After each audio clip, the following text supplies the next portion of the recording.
যখনই বলে দিল আশহাদু আল্লা ইলাহা ইল্লাল্লাহু ওয়া আশহাদু আন্না মুহাম্মাদান আবদুহু ওয়া রাসূলুহু, উমাইয়া লেগে লাল হয়ে গেল, বড় বড় চোখ বার করে বলতে লেগেছে, হে বেলাল, তুমি তো জানো তোমাকে আমি খরিদ করেছি, এখানে শাসন ক্ষমতা আমার হাতে, ইনসাফ বলে কিছু নাই, যা করি আমরা তাই করি। এ বেলাল, তোমার কি ভয় লাগে না? তুমি আবার প্রকাশ্য সাক্ষ্য দিচ্ছ, তুমি এই কথা বন্ধ করে দাও। বেলাল আল্লাহকে ডাকা বন্ধ করে দাও, নবীকে ডাকা বন্ধ করে দাও।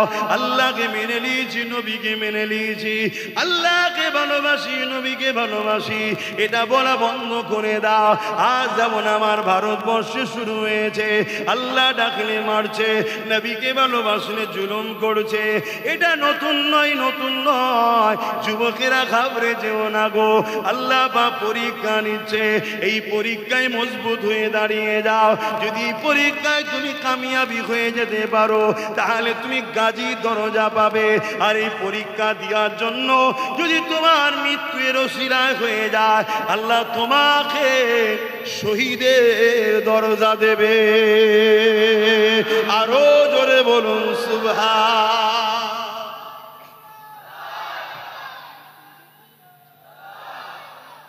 মাঝে মাঝে ভাবি,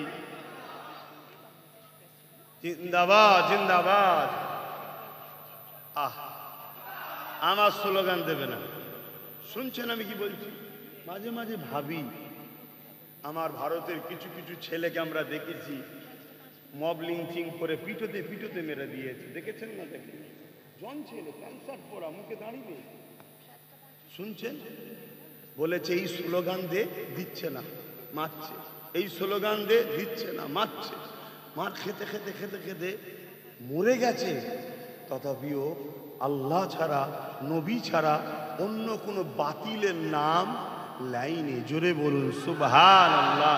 আমি মাঝে মাঝে ভাবি যে আল্লাহ, এর হয়তো চেহারায় দাড়ি নেই, পরনায় হয়তো জুব্বা নেই, কিন্তু আজকাল একদল মলি সাহেবরা যে দালালি করছে জালিমদের, খোদা, এ প্যান্ট শার্ট পরা হতে পারে, কিন্তু এর মধ্যে যে তুমি তোমার প্রেম আর তোমার হাবিবের প্রেমটা এত অগাধ রেখেছিলে, দুনিয়ার খেয়ালে হয়তো প্যান্ট শার্ট দাঁড়িয়ে চেয়েছে, প্যান্ট শার্ট পরেছে, এটা ভুল, কিন্তু এর মধ্যে একটা ভালো গুণ, যেটা সব থেকে প্রধান গুণ, যে আমি জান দিয়া পছন্দ করি, আল্লাহ রসুল ছাড়া দ্বিতীয় কাউকে মানি না। জোরে বলুন সুবহানাল্লাহ।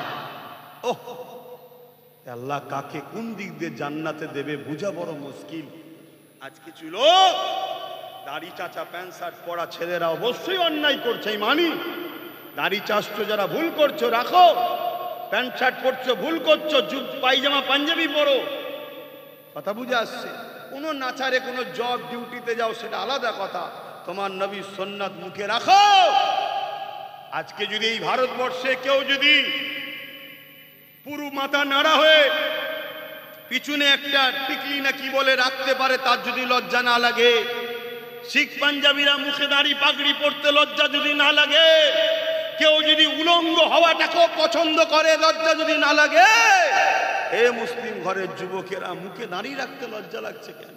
হ্যাঁ, আজকে সবার মুখে যদি দাড়ি থাকতো, দু চারটে দাড়িওয়ালাকে টিটকিরি মারা সাহস।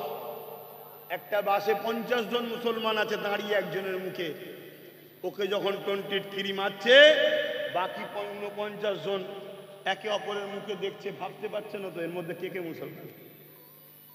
কিন্তু 50টার মুখেই যদি দাঁড়িয়ে থাকতো, তাহলে টিটকিরি মারার আগে মব লিঞ্চিংকারীরাও ভাবতো 50 জন আছে, ছাল চামড়া গুটিয়ে দেবে, থাক। আমার কথা বুঝছো যুবকরা? আমি তো তোমাদের ভালোর জন্য এসছি নাকি? তোমাদের পীরেরাও লাগতো, ধর্ম প্রচার করতে এসছি তো নাকি?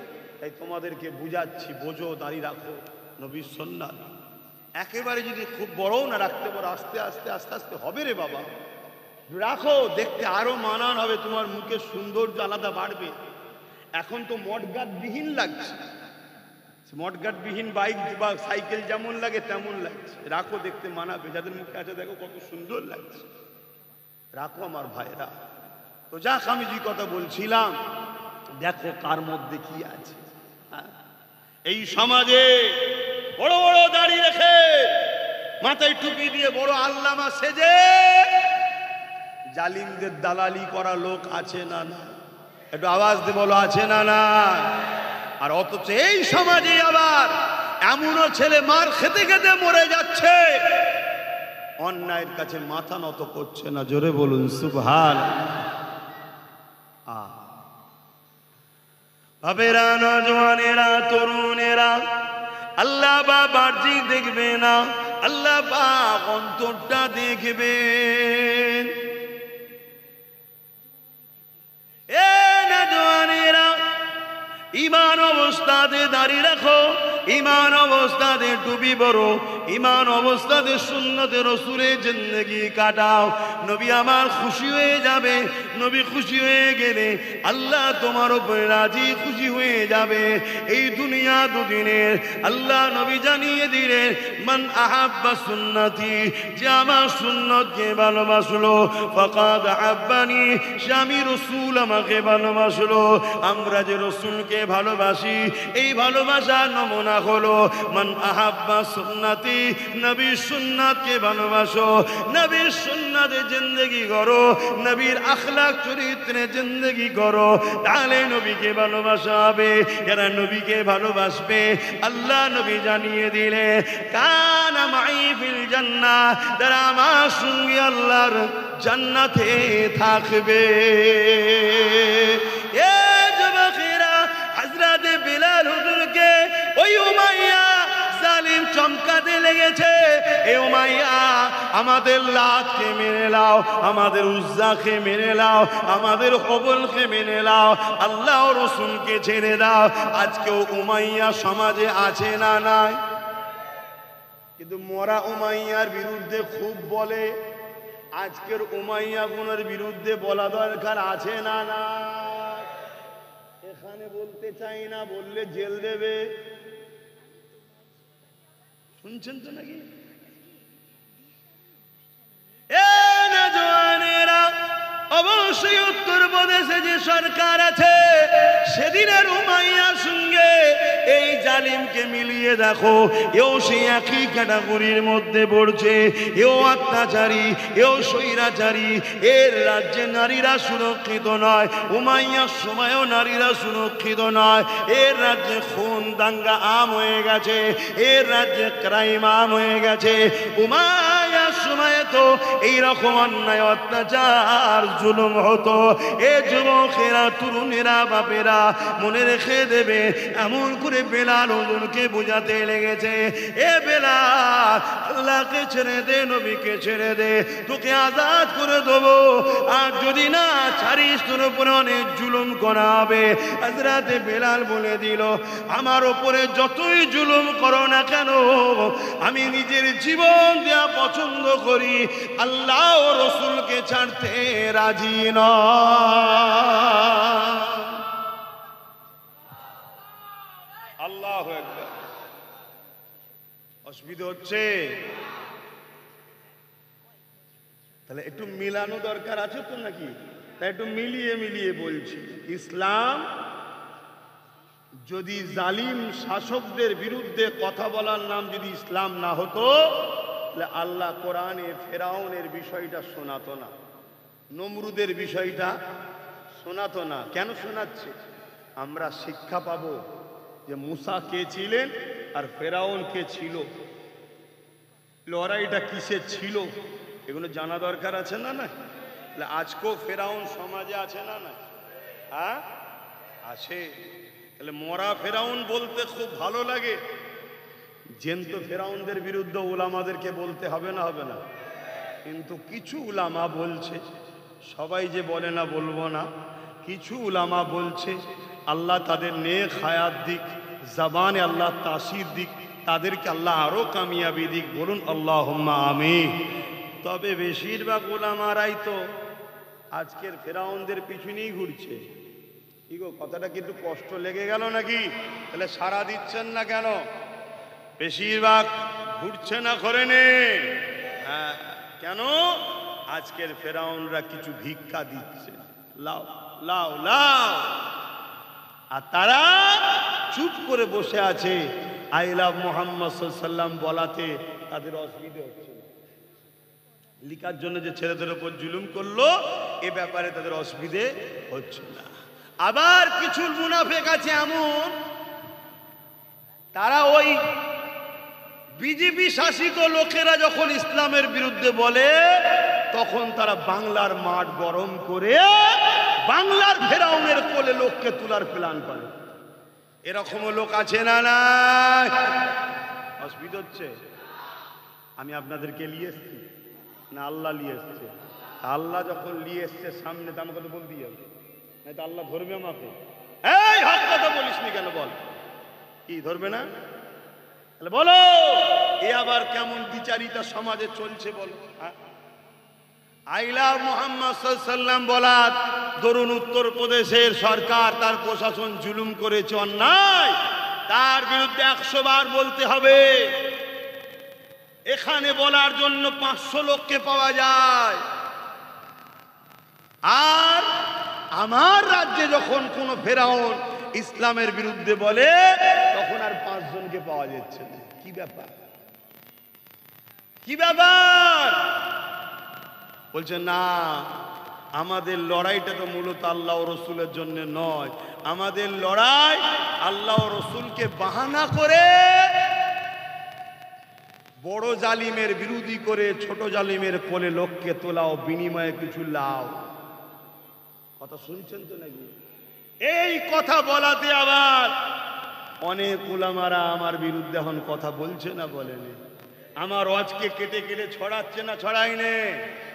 আমার ফটোকে এডিট করে এআই করে নানা রকম বিকৃত করে সমাজের মানুষের কাছে আমার ইমেজকে নষ্ট করার চেষ্টা হচ্ছে না হয়নি?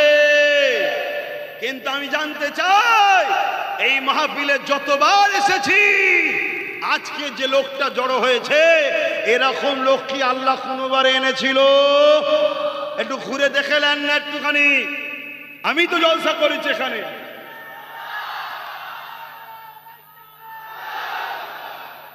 আমি তো এসেছি এখানে, আমি তো নিজে সাক্ষী। আর এটাও শুনে রেখে দেন, গতকালকে আমার একটা রেকর্ড হয়েছে, আবার ভিড়ের চোটে জলসা না করে পালাতে হয়েছে, মানুষ মরে যাবার ভয়ে। আমি তো শুনলাম নাকি একজন দুজনের নাকি হাতও ভেঙে গেছে, অনেকে চোটও হয়ে গেছে ভিড়ের চোটে। আর মানুষগুলোকে এত বুঝাচ্ছি যে ভাই চলে যাও চলে যাও চলে যাও। আল্লাহু আকবার। মুহাম্মদ রসুলের গোলাম হও যুবক, মুহাম্মদ রসুলের গোলাম হও, মুহাম্মদ রসুলের গোলাম হও। মুহাম্মদ রসুলের গোলামকে আল্লাহ যে কি সম্মান দেয়, আগে হও তারপরে মজা পাবে। বলো গোলাম হবে না হবে না? বলো গোলাম হবে না হবে না? আল্লাহ কবুল করো, বলুন আল্লাহুম্মা আমিন, বলুন আল্লাহুম্মা আমিন। ওহ আল্লাহু আকবার। হ্যাঁ, আমাদের মধ্যে ভুল আছে, স্বীকার করছি, কিন্তু আমরা ইসলাম, নবী, কোরআন, আল্লাহ দুশ্মন নয়, আর দুশ্মনদের দালালও নয়। বলুন আলহামদুলিল্লাহ। হয়তো আমাদের থেকে অনেক ভালো বাহ্যিক লোক আছে, সুন্দর দাড়ি আছে, সুন্দর পাগড়ি আছে, সুন্দর টুপি আছে, হয়তো আমাদের থেকে অনেক সুন্দর নামাজও আছে, হয়তো আমাদের থেকে অনেক সুন্দর রোজা আছে, হয়তো আমাদের থেকে অনেক সুন্দর ওয়াজিনও আছে, হয়তো আমাদের থেকে অনেক সুন্দর কিরাতও পড়তে পারে। কিন্তু সব সুন্দর থাকার পরও সে মোহাম্মদ রসুলের দুশ্মনী করে, আল্লাহর দুশ্মনী করে, দিনের দুশ্মনী করে, দিনের দুশ্মনদের দালাল হয়ে যাওয়ার দরুন তার সব সুন্দর বরবাদ হয়েছে। শুনছেন তো নাকি? আর আমাদের ভুল আছে, স্বীকার করছি। আল্লাহ আল্লাহ, আমাদের ভুল আছে, স্বীকার করছি, কিন্তু দিল থেকে গাওয়া দিচ্ছে। আপনি তো অন্তরের খবর জানেন, গাওয়াও দিচ্ছি। যারা হকবাদী হবেন তারাও গাওয়া দেবেন যে আমরা গুনাহগার 100% স্বীকার করছি। আল্লাহ আস্তাগফিরুল্লাহ, তওবাও করছি, কিন্তু আল্লাহ আপনার দিন, আপনার কোরআন, আপনার নবীর ও আপনার দুশ্মনও নয়, আর দুশ্মনদের দালালও আমরা নয়। ঠিক না বেঠি? একটু হাত তুলে সাক্ষী দেন, ঠিক না বেঠি? হাত লম্বা করে তোলে। দালাল যখন নয়, লজ্জা করছেন কেন? এ হাত সত্য না মিথ্যা? আজকে কি হচ্ছে সমাজে? আমার বোরখা নিয়ে টানাটানি, আমার তালাক নিয়ে টানাটানি, প্রথমে আমার রুজি রুটির ওপরে হামলা, আমার চাকরির ওপরে হামলা, আমার শিক্ষাগুলো শেষ করলো, আমাদেরকে পথ দিল না, সব কিছু। তারপরেও চলো চলো, দুদিনের দুনিয়া, ছেড়ে দাও ছেড়ে দাও ছেড়ে দাও ছেড়ে দাও ছেড়ে দাও। কি বলেছে না বলেন? কেন দুনিয়ার স্বার্থে বলেছে, তাও মেনে নিলাম। ও বাবা, হঠাৎ করে দেখি কেন্দ্রীয় সরকার আইন করছে ওয়াকাফ কালা কানুন। লাস্টে একটু বলবো তো নাকি অসুবিধা হবে? তাও দেখলাম চলো, আন্দোলন হচ্ছে, কেস হয়েছে। আর কেসটা করেছে কে? বিজেপির দালাল। কে কেস করেছে বলবেন তো? কে কেস করেছে? আজ সমাজের মুসলমান নবীর বংশের আওলাদকে এক ধোঁকাবাজ, চিটিংবাজ, মুনাফেক, ইসলাম বিরোধী, মুশরিকের খুশির জন্য নবীর খানদানকে তোমরা অনেকে মুসলিম দাবিদার বিজেপির দালাল বলছে না বলেন? অথচ কেস করছে কে? সে। কথা মাথায় ঢুকছে?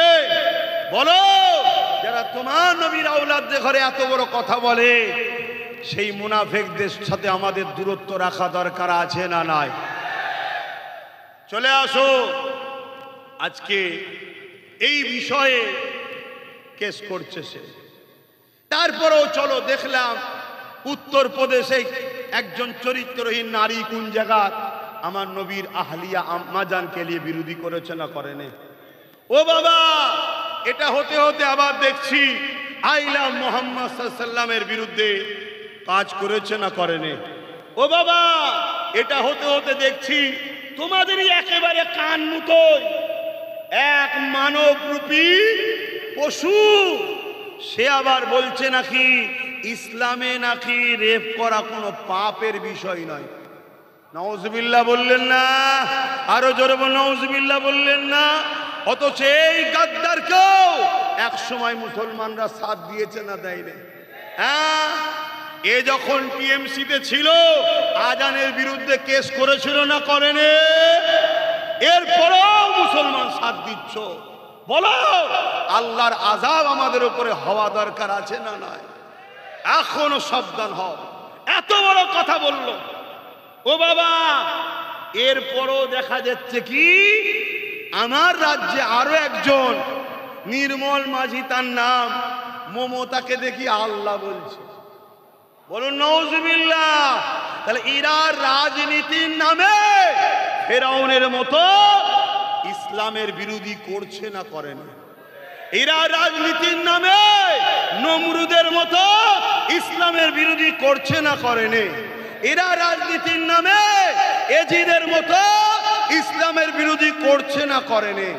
তাহলে এরা যখন রাজশক্তি দিয়ে আমার মসজিদ মিটাতে চাইবে, আমার ইসলাম মিটাতে চাইবে, আমার আল্লাহকে গালি দেবে, ইসলামের বিরুদ্ধে মিথ্যা কথা বলবে, কাউকে আল্লাহ বানাতে চাইবে, তখন আমার মতো ইসলামের অনুসারীদের ঘরে, ইসলামের প্রচারকদের ঘরে, ধর্মগুরুদের ঘরে, ইসলামের স্কলারদের ঘরে এই সকল ফেরাউনদের বিরুদ্ধে সমাজকে বলে এদের বিরুদ্ধে সজাগ করা দরকার আছে না নাই? হাত তুলে সাক্ষী দেন, আছে না নাই? আছে না নাই? আজ যখন এ কথা বলবো, আবার কিছু মুনাফেক আছে, সে কি বলবে? হুজুরের ছেলে এসেছে জলসা করবে, রাজনীতি করছে। এগুলো হলো সব থেকে আমাদের ঘরের মুনাফেক, এগুলো ঘরের মুনাফেক। অথচ ওই মুনাফেক মুসলমান দাবিদার, ওকে জিজ্ঞেস কর, হারা তোর মমতাকে যখন আল্লাহ বলল তুই প্রতিবাদ করেছিস? যখন তোর ইসলামের বিরুদ্ধে কথা বলল, তোর হাতে তো পাওয়ার আছে রে, পুলিশ তো তোর, ওকে তুলে জেলে ভরছিস নি কেন রে? আমার কথাই কষ্ট হচ্ছে আপনাদের? এ কথা বলা কি আমার অপরাধ হচ্ছে? বলেছিল না রাজ্য সরকার যে বিজেপিকে হাত থেকে আপনাদেরকে রক্ষা করতে আমাকে ভোট দেন? এই বলেছে না বলেনি? হ্যাঁ কি না সাক্ষী দেন, হ্যাঁ কি না? বলেছে না বলেনি? আজ যখন এই ভাটপাড়ার মানবরূপী পশুটা ইসলামের বিরুদ্ধে এত বড় মিথ্যা কথা বলল, এই বাংলা সরকার একে এখনো জেলে দেয় না কেন? এটা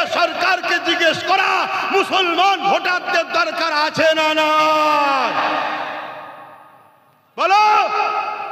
আর যদি বলো যে না ওসব কথা বললে জেলে ভরবো, তাহলে এই গাদ্দার বেঈমান বেঈমান মুনাফিক মুনাফিক আবু জেল ফেরাউনে কেমন মিল দেখছো তো?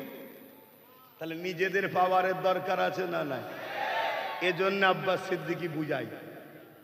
দুঃখের বিষয় কি জানেন? ঘর মে আগ লাগি হ্যায় ঘর কি চারাগ সে। ঘরের লোক যখন গাদ্দার হয়, ঘরের লোক যখন মুনাফিক হয়, তখন বাইরের লোক সবাই এসে পিটিয়ে যায়। আমাদের ঘরে গাদ্দার আছে, তোমাদের এলাকায় অনেক গাদ্দার রয়েছে। অনেক গাদ্দারকেও ছবিতে দেখেছি মুসলমান নাম গায়ের ইসলামের ধর্মীয় অনুষ্ঠানে গিয়ে হাজির। কথা শুনছেন না শোনেন নে? এরা মুসলিম সুরাতে, এরা কবে ইসলাম থেকে বেরিয়ে মুনাফিক মুশরিক কাফের হয়ে গেছে? এদের জানাজা পড়া যাবে না। এদেরকে মুসলমান যে বলবে সে কাবিরা গুনাহগার হবে। কেন? সে মিথ্যা কথা বলছে। মিথ্যা কথা হলো গুনার মা। যে আল্লাহর সঙ্গে যেখানে শরীক হয়, গায়রুল্লাহর অনুষ্ঠান যেখানে হয়, সেখানে কোনো ইমানদার মুসলমানের বেটা সেখানে যেতে পারে না, পারে না, পারে না। ঠিক না বেঠিক? অতএব এই গাদ্দারদের তোমরা যদি জিতাও, সাথ দাও, তাহলে তোমাদের ওপরে তো আগামী দিন নামের বাপের নাম মায়ের নাম ভোটার তালিকায় থাকলেও তারপরও নাম কাটা যাবে। কেন? তোমাদের গার্জেন নেই। এই শুনছেন না শোনেননি? আর যাদের বাপের নাম মায়ের নাম কারো নাম নেই, তাদের নাম উঠে যাবে। কেন? সব জায়গায় এদের লোক বসে আছে, কম্পিউটার এদের লোক চালাচ্ছে। আমি ভুল বলছি? কথা বলো। এদিকে বলছে হতে দেবো না, এদিকে আবার টাকা খরচ করছে, আবার লোক দিচ্ছে, লাও সব কাজে লাগাও। এই গাদ্দারদের চেনো? আমার এই আপনাদের কাউকে আমি ধরে রেখেছি? কাউকে আমি ধরে এনেছি? আমি আল্লাহর উপরে ভরসা রেখে কথা বলছি। আল্লাহ জড়ো করে দিয়েছে তোমাদেরকে। আমার বাপেরও কৃতিত্ব নেই, আমার দাদুরও কৃতিত্ব নেই এখানে। শুনছেন তো নাকি? অবশ্যই তারা আল্লাহর ওলি দোয়া করে যায়, দুয়ার ফল। কিন্তু সব ক্ষমতার মালিক একজন, তিনি কে? শাহাদত আগুন তুলে চিৎকার দিয়ে বলুন কে? আরো জবান খুলে বলুন আল্লাহু আকবার। বলুন আল্লাহু আকবার, আল্লাহু আকবার, আল্লাহু আকবার। আবার আমরা আল্লাহু আকবার। আবার আমরা তাকবীর দিলে কিছু মুসলিম সূরাতে মুনাফিকদের বুকে ব্যথা হয়। যত তাকবীর দিবার কি দরকার? আরে তাকবীরে শুনেছি শয়তান পালায়। মসজিদে আজান দিলে কুকুর ছুটোছুটি করে, আমরা শুনেছি শয়তান পালায়, জিন ভূত বদমাইশ দুষ্টুরা পালায়, অবেলা পশু দেখতে পায়, তাই তারা ছুটোছুটি করে। তাকবীর দিলে মুসলমানের ব্যথা হচ্ছে কেন? আমার যুবকরা শুনছো তো? হ্যাঁ, তোদের মধ্যে গুনাহ আছে, কিন্তু তোরা কাফের নয়।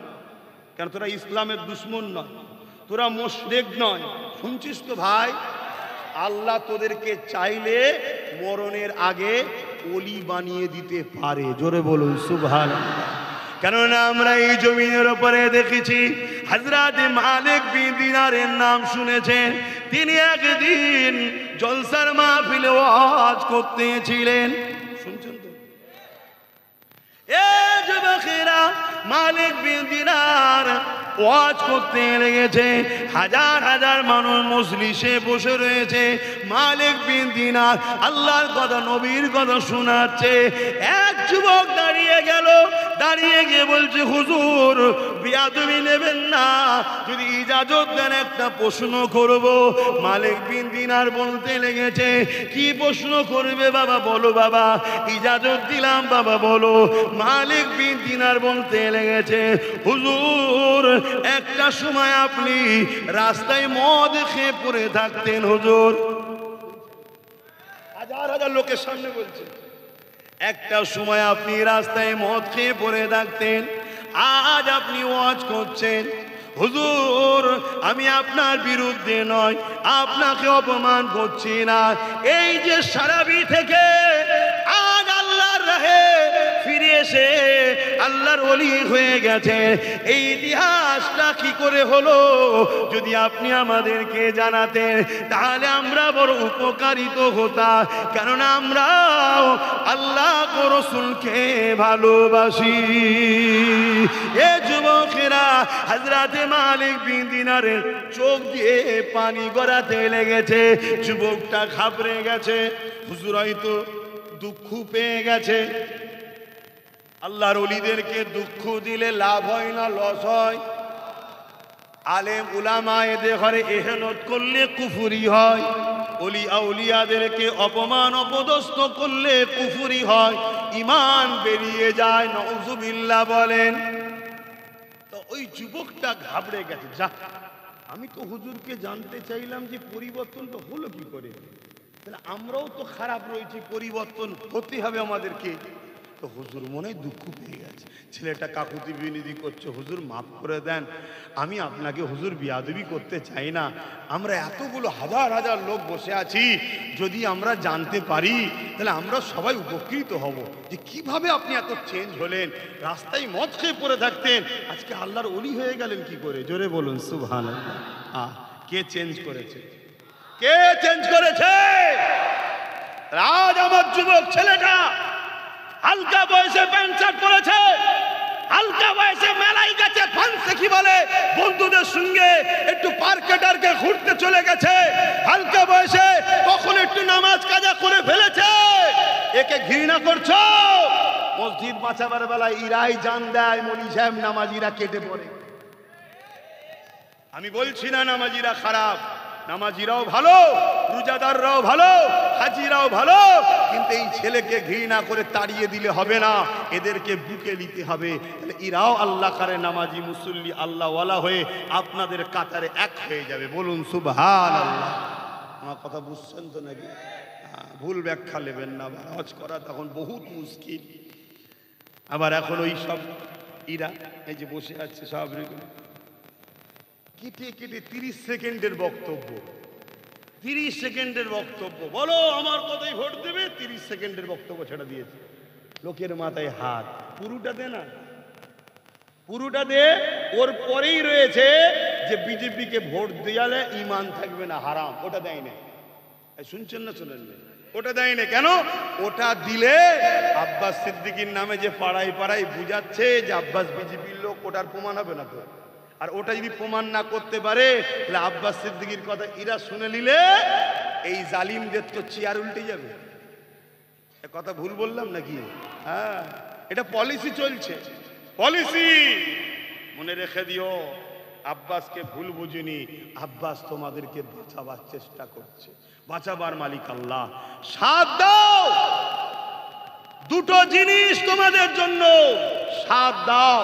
মুহাম্মদ রসুলের গোলাম বানাতে চাইছি, আর মুহাম্মদ রসুলই জমিনের উপরে বেঁচে থাকার যে রাস্তা দেখিয়েছে, ওই রাস্তায় তোমাদের ইজ্জতের রুটি খাইয়ে, ইজ্জতের ঘরে, ইজ্জতের কাপড়ে বাচ্চাদের শিক্ষিত করে ইজ্জতের সঙ্গে বাঁচার ব্যবস্থা করার চেষ্টা করছি। অপরাধী আমি? জোরে বলো অপরাধী। আজকে যারা আমার নামে ইলজাম দিচ্ছ, যদি আব্বাস সিদ্দিকীকে কথা মেনে নাও, আমার তো দাবি একটাই, সে আগেও ছিল আজও আছে, দাও না, তুমি একটা পা দাও না, আমি তোমাকেই বাকি 3 জায়গায় সাথ দেবো। এই অসুবিধা আছে? কম বক্তারা দেবে না, কেন এদের লক্ষ্য একটা, ইসলাম ও মুসলমান মিটাও। এরা জানে মুসলমানদের মধ্যে থেকে কিচ্ছু নেই, না পুলিশ আছে, না জজ আছে, না উকিল আছে, না ডিএম আছে, না বিডিও আছে, না আইএস আছে, না আইপিএস আছে, না মন্ত্রী আছে, না এমপি আছে, না এমএলএ আছে। আপনি বললেন মুসলমান এমএলএ, কে বললো? আপনি কাকে মুসলমান দেখাচ্ছেন? ও মুসলমান কে বললো? আমি চ্যালেঞ্জ করছি, বসুক, 2 মিনিট সময় দেবো, কাফের প্রমাণ করে দেবো। শুনছেন না শোনেন না? 2 মিনিট কথা শুনছেন? এবার অনেকে বলে যে আব্বাস সিদ্দিকী কাফের বলছে, মুসলমানকে তো কাফের বলতে নাই। কথা তো সত্য কথা, মুসলমানকে তো কাফের বলতে নাই, কিন্তু যে কুফরি করে সে আর মুসলমান থাকে না, তখন কাফের হয়ে যায়।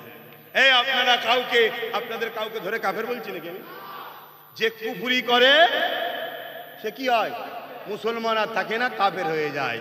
ছাগলকে ছাগল বলতে হয়, গরুকে গরু বলতে হয়, কুকুরকে কুকুর বলতে হয়, মুসলমানকে মুসলমান বলতে হয়, কুফুরিকারীকে কাফের বলতে হয়, নামাজিকে নামাজি বলতে হয়, রোজাদারকে রোজাদার বলতে হয়, হাজিকে হাজি বলতে হয়, জাকিরিনকে জাকিরিন বলতে হয়, আল্লাহর অলিকে আল্লাহর অলি বলতে হয়, আল্লামাকে আল্লামা বলতে হয়, মুর্শিদকে মুর্শিদ বলতে হয়। আর চোরকে কি বলতে হয় বলছে বলা যাবে না। তার মানে কি গায়ে লাগছে তো, তা ছেড়ে দে না শয়তানিটা, তাহলে তো মিটে যায়, ভালোভাবে থাক না।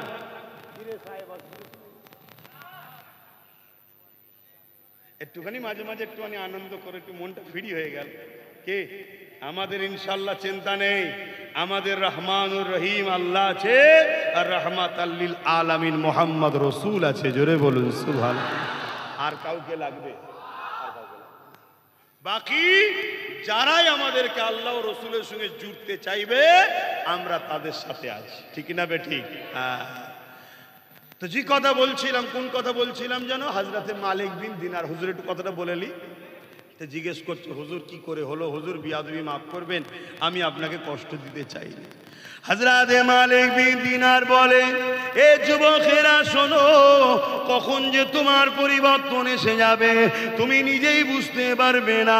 তবে মনে রেখে দিও, শিরককারীকে আল্লাহ মাফ করে না, আর গুস্তাখে রাসূল দিয়াকে আল্লাহ মাফ করে না, দিনে দুশমনদেরকে আল্লাহ ক্ষমা করে না। মনে রাখবে, তুমি অন্যায় করেছো, নামাজ কাজা করে ফেলেছো, রোজা কাজা করে ফেলেছো, অন্যায় করে ফেলেছো, আল্লাহ দয়াময় দয়া করে তোমাকে ক্ষমা করে দেবেন, ওয়াদা করেছে। তুমি শুধু কাকুতি বিনতির সঙ্গে একবার মাথা নত করে বলো, আল্লাহ আমি আপনার দাস দাসী, আমি অন্যায় করে ফেলেছি, ভুল করে ফেলেছি, আপনি আমাকে ক্ষমা করে দিন, মাফ করে দিন। আল্লাহ পাক ওয়াদাল্লাহ হক, আল্লাহ পাকের ওয়াদা হলো সত্য, তিনি বলেছেন মাফ করে দেব, কিন্তু শিরকের গুনাহ মাফ করে না। এই যুবকেরা তরুণেরা মনে রেখে দেবেন, গুস্তাখে রাসূলদের মাপ নাই, দিনের দুশমনদের মাপ নাই। তাই বলে দিয়ে যায়, গুনাহ যদি হয়ে যায় মাপ আছে, দিনের দুশমনি করবেন না। যারা দিনকে মিটাতে চায় তাদের সঙ্গে দল করবেন না, যারা আল্লাহর বিরোধী করে তাদের সঙ্গে দল করবেন না, যারা নবীর বিরোধী করে তাদের সঙ্গে দল করবেন না, যারা মসজিদ মাদ্রাসা ভাঙতে চায় তাদের সঙ্গে দল করবেন না, যারা নিজেকে আল্লাহ বললে বড় খুশি বোধ করে, প্রতিরোধ করে না, নিষেধও করে না, এদের সঙ্গে দল করবেন না। এ আমার নবীর উম্মতেরা, একজন ইসলামের দায়ী হিসাবে, ইসলামের প্রচারক হিসাবে আমার দায়িত্ব আপনাদেরকে জানিয়ে দেওয়া। যারা বলে কোরআন মিটে যাবে, আমার উন্নতি শেষ হবে না, কোরআনে শেষ হয়ে যাবে, আমার উন্নয়ন শেষ হবে না, যারা কোরআনের মিটে যাবার কথা বলে, এই সকল ইসলামের দুশমন, কোরআনের দুশমনদের সঙ্গে দল করবেন না। দুনিয়া দুদিনের মজা নিতে গিয়ে আখিরাতটা বরবাদ হয়ে যাবে। দুনিয়ায় মজা পাচ্ছেনটা কি? ভিক্ষা ছাড়া আর কি পাচ্ছেন? এই সাবধান করে দিয়ে যায়। হ্যাঁ, দুনিয়াদারি করতে হবে, ব্যবসা করতে হবে, কারবার করতে হবে, রাজনীতি করতে হবে, রাষ্ট্র চালাতে হবে, ধর্মনীতি করতে হবে, নামাজ পড়তে হবে, সংসার করতে হবে, সবটা করুন, কিন্তু মনে রাখবেন আল্লাহ রসুল যাতে নারাজ, আল্লাহ রসুলের দুশমন যারা, তাদের সঙ্গে নয়। এতে যদি জীবন চলে যায়, চলে যাবে। তথাপি আল্লাহ রসুলের দুশমনদের কাছে বসে বিরিয়ানি খেতে আমরা রাজি নয়, ঠিক না বেঠি? হাত তুলে বলুন, ঠিক না বেঠে? এই হাত সত্য তো নাকি? এই হাত দুদিন পর বিক্রি হয়ে যাবে না তো? এই হাত কেউ খরিদ করতে পারবে না তো? এই হাতকে কেউ কিনে নিতে পারবে না তো? শুকিয়ে থাকবো তাও ভালো, গাছের পাতা খাবো, জঙ্গলের পাতা খাবো, তথাপিও আল্লাহ রসুলের দুশমনদের সাথে নেই নেই নেই, এই আকীদা হওয়া দরকার। আজ প্যালেস্টাইনের বাচ্চারা পানি পাচ্ছে না, প্যালেস্টাইনের বাচ্চারা খাবার পাচ্ছে না, প্যালেস্টাইনের মায়েরা খোদার জ্বালায় মরে যাচ্ছে। তথাপিও মসজিদে আকসা দুশমনদের ঘরে ছেড়ে নেই। এ বাংলার যুব সমাজ, এ মুস্তাফা জানের রহমতের গোলামেরা, এ ফুরফুরে আবু বকরের ভক্ত মুরিদেরা, শুনে রেখে দাও, সেই প্যালেস্টাইনবাসীকে আল্লাহ পরীক্ষা নিয়েছে। তারা পরীক্ষায় কারো মা চলে গেছে, কারো বাপ চলে গেছে, স্ত্রী চলে গেছে, সন্তান চলে গেছে, লক্ষ লক্ষ মানুষ মারা গেছে, কিন্তু আমার আল্লাহ সেই প্যালেস্টাইনবাসীকে বিজয় কিন্তু তাদেরকেও দিয়েছে। আগামী দিন বিজয় প্যালেস্টাইনবাসীদেরই হবে। যারা বলো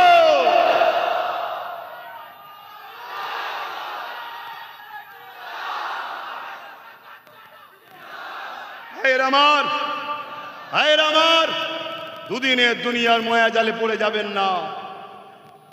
শয়তানের দলে থেকেও মানুষ মরছে না, মরে না। জাহান্নামীদের সাথে থেকেও মানুষ মরছে না, মরে না।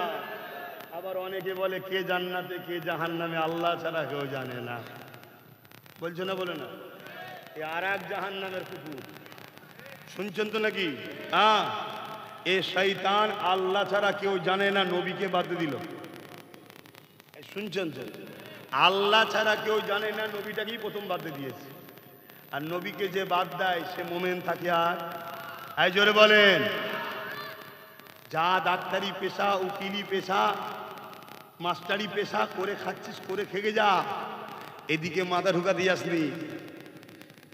বিরোধী আব্বাস সিদ্দিকির করতে গিয়ে জাহান্নামে নাকি চলে যেতে হয়, মাথায় রাখতে হবে। বেরা চলে আসেন মালিক বিন দিনারের কথাটা ভুলে যাব, তাই একটু বলে দিই। হযরত মালিক বিন দিনার এই সময় বলতে লেগেছে, এ বাবা ছেলেরা,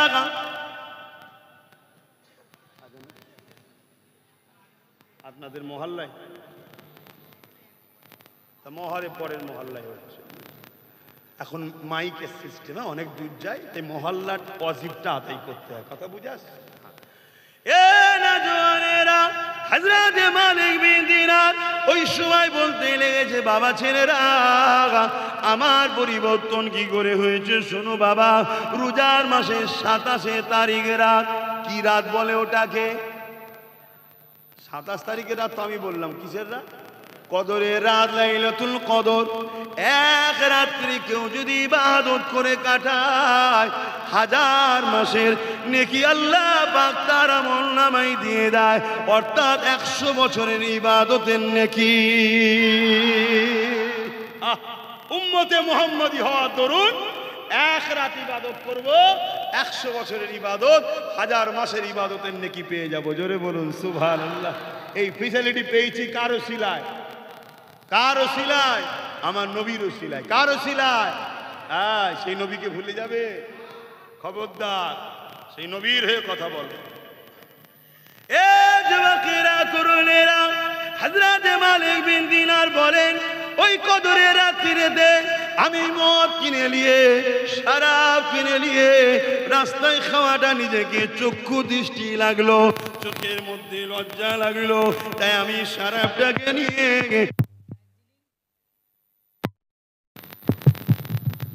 ঘরের মধ্যে চলে এসে টেবিলের মধ্যে শরাবের বোতল রেখেছি, গিলাস নিয়েছি ঢালবো, আরো কিছু খাবার নিয়েছি, এইভাবে রেডি করতে যাব। হঠাৎ করে আমার একটা ছোট্ট কন্যা মেয়ে ছিল, খেলা করতে গিয়ে ছুটে এসে টেবিলে ধাক্কা মেরেছে, বোতলটা টেবিল থেকে পড়ে গিয়ে আর ভেঙে চৌচির হয়ে যায়। মদটা আমার, শরাবটা খাওয়া হলো না। আমি তার দিকে তাকালাম, বাচ্চা বোঝে না, সে হাসতে হাসতে খেলার মধ্যে রয়েছে। আমি রাগকে কন্ট্রোল করে শরাব আর খাওয়া হলো না, ঘুমিয়ে পড়লাম।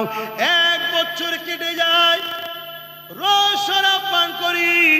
আবার পরের বছর রোজার মাসে ওই 27 রমজান লাইলাতুল কদরের রাতে আমি মদের বোতলকে কিনে নিয়ে এসে টেবিলে রেখে যখনই খেতে যাব, হঠাৎ করে আমার ওই কন্যা মেয়ের কথা মনে পড়ে যায়। কিন্তু আমার কন্যা আজ আমার সামনে আর নাই। সে খেলা করে নে, ছুটোছুটি করে নে, সে টেবিলটাই ধাক্কা দিয়ে মদের বোতলটাকে আর ফেলে নে। কারণ আমার কন্যা ইন্তেকাল হয়ে গেছে, 6 মাস হয়ে গেছে। যখনই কন্যার কথা মনে পড়েছে আমার বড় বেদনা লাগলো। আজ যদি আমার বাচ্চাটা থাকতো এই দিনেতেই শরাবের বোতল ফেলে দিয়ে আমাকে শরাব খাওয়া থেকে রুখে রেখেছিল, আজ থাকলে সে হয়তো আবার ফেলে দিত। এই বলে মনে দুঃখে শরাব না খেয়ে আমি ঘুমিয়ে পড়লাম। যখনই ঘুমিয়ে পড়েছি ওই খবের মধ্যে আমি দেখতে লাগলাম বিশাল এক ভয়ানক অজগর সাপ আমাকে ধাওয়া করেছে, আমাকে তাড়া করেছে। আমি সেই সাপের ভয়ে ছুটতে লেগেছি। ছুটতে ছুটতে রাস্তায় একটা দুর্বল কমজোর বয়স্ক মানুষকে দেখতে পেলাম। আমি তিনাকে বললাম এই সাপ আমাকে খেয়ে নেবে, আপনি রাত থেকে আমাকে বাঁচান। ওই দুর্বল বয়স্ক মানুষটা বলতে লাগলো, এ মালিক, তোমাকে এই সাপের হাত থেকে রক্ষা করার মতো আমার ক্ষমতা নাই। তুমি আমাকে না খাইয়ে না খাইয়ে বড় দুর্বল করে দিয়েছো, বড় কমজোর করে দিয়েছো। এই বিশাল সাপের মোকাবেলা করে তোমাকে বাঁচাবার মতো ক্ষমতা আমার নাই। তবে তুমি এদিকে চলে যাও। আমি দৌড়ে দৌড়ে একটা পাহাড়ে উঠলাম। ওই পাহাড়ে উঠে দেখি পাহাড়ের ওই নিচু দেশে বিশাল আগুন জ্বলতে লেগেছে। আমি যেই ডান দিকে গেলাম এমন করে দেখলাম এক বিশাল বাগান, যেখানে বাচ্চা বাচ্চা হাজার হাজার ছেলেরা খেলাধুলা করছে। কি সুন্দর ফুলের বাগান! এত সুন্দর বাগান হতে পারে আমি কখনো কল্পনায় ভাবিনি। ওই বাগানের গেট লাগানো রয়েছে, বাইরে থেকে দেখা যাচ্ছে। এমন সময় গেটের দরজার গোড়ায় গিয়ে বললাম, আমাকে বাঁচান, এক সাপ আসছে আমাকে খেতে। তখন এই গেটের দারোয়ান বলল, তোমরা কি কেউ ইনাকে চেনো? আমি ওই সময় অবাক হয়ে গেলাম। আমার সেই ছোট্ট কন্যা মেয়েটা গেট খুলে বলতে লেগেছে, দারোয়ান, ইনি আমার আব্বা। গেটটা খুলে আমার হাতটা ডান হাতে ধরলো আর বাঁ হাত দিয়ে সাপটা যেই খেতে যাবে একটা চামাটা মারলো, চর মারলো, সাপটা সঙ্গে সঙ্গে গায়েব হয়ে যায়।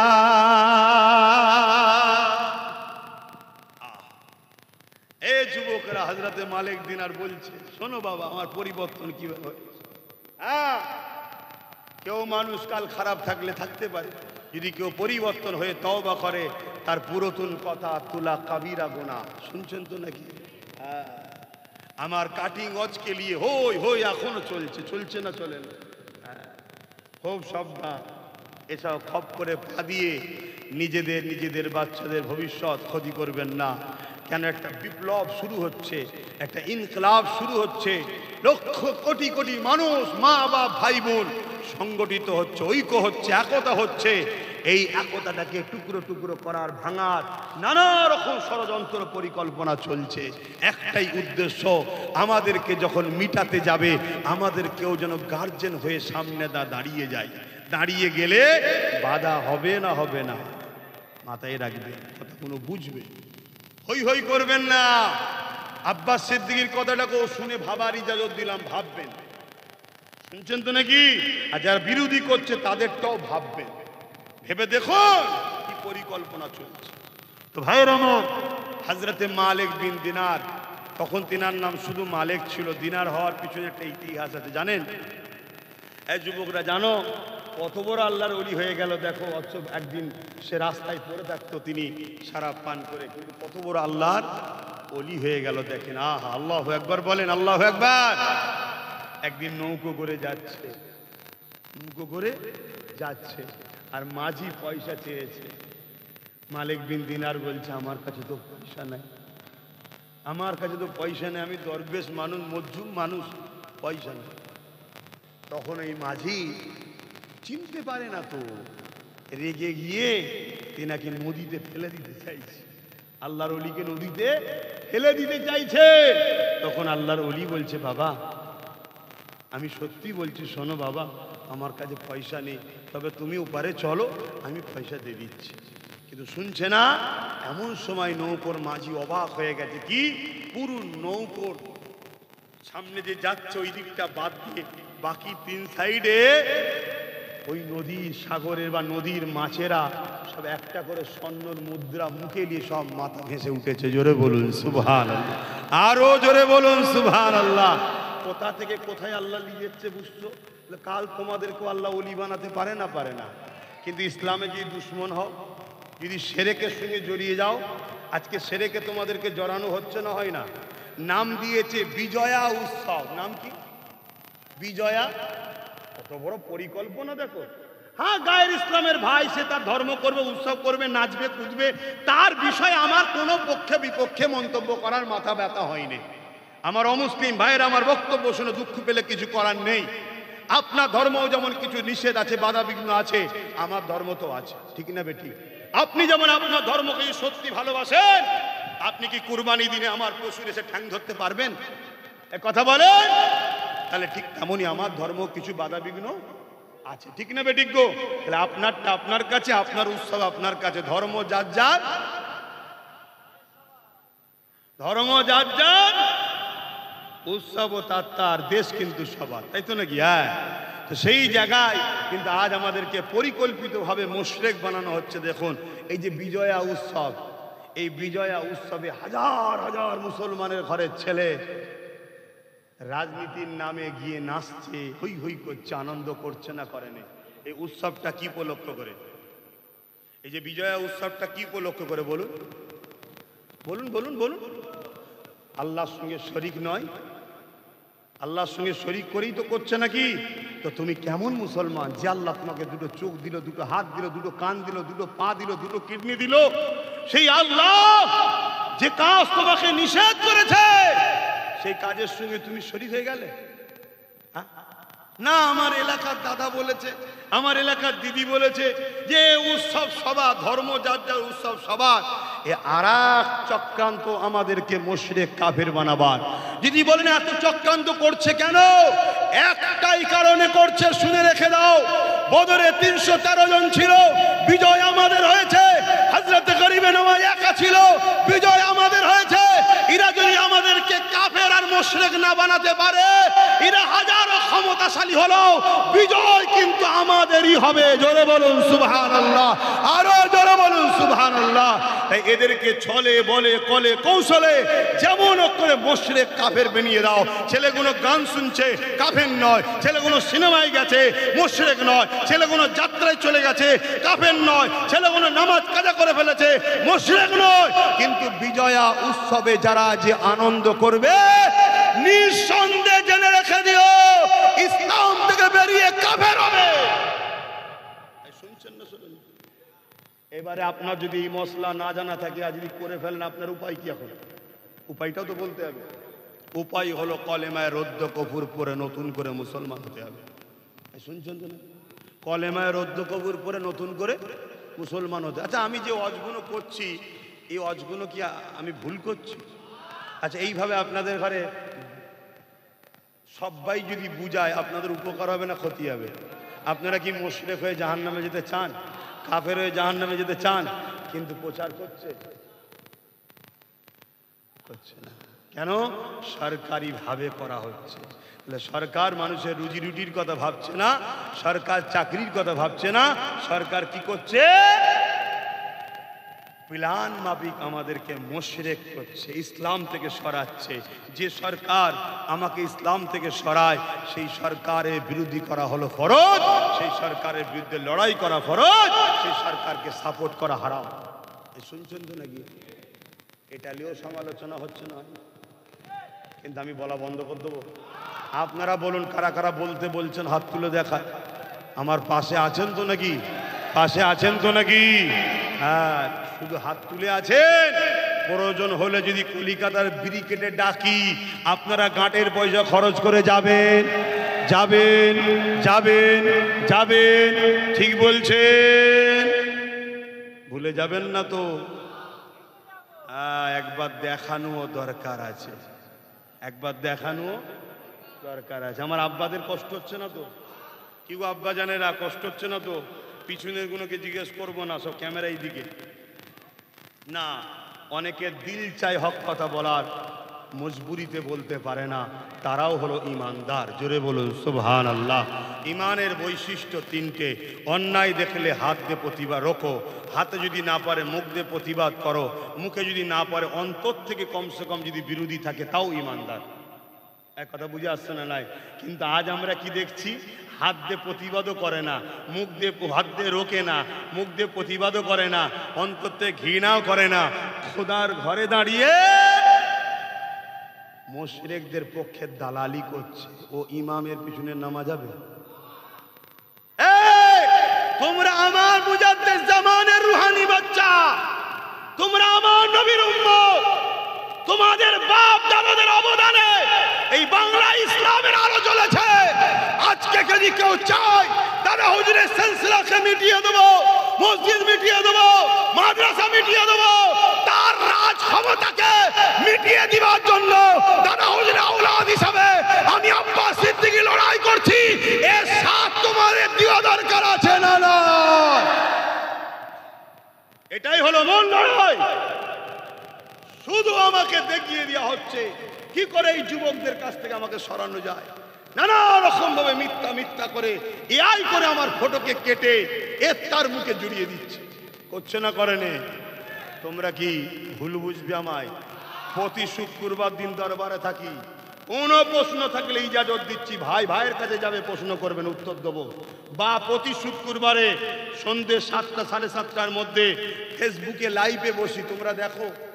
PABS বলে ইউটিউব চ্যানেল এবং পীরজাদা এমডি আব্বাস সিদ্দিকী পেজে প্রশ্ন করবে, জানার থাকে, উত্তর দেবো। কারণ সামনাসামনি হওয়ার সময় পাও না। হযরতে মালিক বিন দিনার হুজুরের কথাটা শেষ করি। মালিক বিন দিনার জিজ্ঞেস করছে, মা তুমি কোথায় আছো? তখন বলছে, মা যে আব্বা যে সব বাচ্চারা শিশুবেলায় ইন্তেকাল করে, সে মুসলমানের হোক আর অমুসলিমের হোক, তাদেরকে আল্লাহ এই জান্নাতের একটা অংশ বাগান, এই বাগানে রাখে। জোরে বলুন সুবহানাল্লাহ। মনে থাকবে, অমুসলিমের ঘরের বাচ্চারাও ইন্তেকাল করলে, মারা গেলে, তারাও এই জান্নাতের বাগানে থাকে। বলুন সুবহানাল্লাহ। ভাইয়ের আমার, দ্বিতীয় নম্বর, মালিক বিন দিনার জিজ্ঞেস করছে, মা এই যে বিশাল, তখন ওই কন্যা বলছে, বাবা ওই সাপটাকে জানেন? বলছে, কে মা? ওই সাপটা হলো আপনার নফস। আপনার কি? নফস। আর রাস্তায় যে বুড়োটার সঙ্গে দেখা হয়েছিল, ওটা কে জানেন? ওটা হলো আপনার রূহ, আপনার আত্মা। আপনার রূহ দুর্বল হয়ে গেছে। আপনার রুহের খোরাক ছিল নামাজ, রুহের খোরাক রোজা, রুহের খোরাক হজ, রুহের খোরাক হালাল খাওয়া। রুহের খোরাককে আপনি খাবার দেননি, না খেয়ে রুহ রুগা হয়ে গেছে, দুর্বল হয়ে গেছে। আর আপনি নফসকে খাইয়েছেন মদ, হারাম খাদ্য খাইয়ে খাইয়ে আপনার নফস এত বড় সাপের মতো আকৃতি হয়ে আপনাকে তাড়িয়ে তাড়িয়ে পাহাড়ের ওই দিকে জাহান্নামের আগুন দেখছেন, ওই জায়গায় নিয়ে যাচ্ছে। হযরত মালিক বিন দিনার বলছে, বাবারা আমার ঘুমটা ভেঙে গেল। আমি সেই দিন সকালে উঠে আল্লাহর ওলির দরবারে গিয়ে তওবা করে, সবক আমল করে, তওবা করে, দিনকে জানা শিখা শুরু করে আস্তে আস্তে পরিবর্তন হয়ে আল্লাহ আমাকে এই জায়গায় আজকে নিয়ে এসছে। জোরে বলুন সুবহানাল্লাহ। আরো জোরে বলুন সুবহানাল্লাহ। কাল আমাদের যুবকদের সাথে এরকম আল্লাহ চাইলে, যে ছেলেটা হালকা বয়সে পাপ করছে অথচ দিনের পক্ষে লড়াই করে, এই ছেলেটা হালকা বয়সে ভুল করছে অথচ মসজিদ মাদ্রাসা বাঁচাবার জন্য লড়াই করে, এই ছেলেটা হালকা বয়সে একটু অন্যায় করছে অথচ নাই সত্য ইনসাফ ইনসানিয়তের পক্ষে, মানুষের পক্ষে, গরিবের পক্ষে, আল্লাহ সৃষ্টির পক্ষে কথা বলছে, জালিম জুলুম করে না। আমার আল্লাহ চাইলে আপনাকে হাজি বানিয়ে, তওবা করিয়ে, হাজি বানিয়ে, নামাজি বানিয়ে, পরিবর্তন করে আল্লাহওয়ালা যদি না, আল্লাহর ওলি যদি নাও হয়, জান্নাত যাওয়ার মতো বানাতে পারে না? পারে না? জোরে বলে। কিন্তু তা না করে আজকে যদি চক্রান্ত করে এই সব উৎসবের মধ্যে মেতে যাও, তাহলে কি হবে? এটা পরিকল্পনা চলছে। আরো একটা পরিকল্পনার কথা বলবো, অসুবিধা হচ্ছে আমার পিছনে যেসব ভাইরা দাঁড়িয়ে আছে। আমি কিছু তোমাদের তোমাদের তোমাদের কি ক্ষতি করছি? আমি খুব ভালো করে বুঝুন, সরকারের ক্ষমতা নেই রাজকোষের টাকায় ধর্ম প্রজেক্ট করতে পারে। আমার দেশের সংবিধানের বিরুদ্ধে। আমার দেশ হলো সর্বধর্মের মানুষের দেশ, তাই তো? এদেশে কখনো কোনো ধর্মের পক্ষে দেশ যাবে না, এটা সংবিধানে লেখা আছে। কিন্তু আমরা কি দেখলাম? দীঘাতে 300 কোটি টাকা খরচ করে আমাদেরই ট্যাক্সের টাকায় ধর্মের স্থান করছে। তাহলে বলো, এটা কি দেশের বিরুদ্ধে নয়? এরপরও যাও, তর্কের খাতিরে ছেড়ে দিলাম, চলো। কিন্তু ওই জায়গার আবার প্রসাদ রেশনের মাধ্যমে বাড়ি বাড়ি পৌঁছে খাইয়ে আমাদের ঈমান নষ্ট করার চক্রান্ত করেছে না করেনি? বুকে হাত দিয়ে বলে এর বিরুদ্ধে উলামাদের কথা বলা দরকার ছিল না ছিল না? বলেছে, কিন্তু আমার বিরুদ্ধে বলছে। কথা শুনছেন? তাহলে ভাবতে হবে, হতভাগা আকবার যেমন ভারতবর্ষে, ই আল্লাহ ঘড়ির কি অবস্থা ভাই, আর সময় নামাজ পড়তে হবে। হ্যাঁ আর একটু হবে, তার আগে একটু সালামটা দিয়ে লিয়া নবী সালাম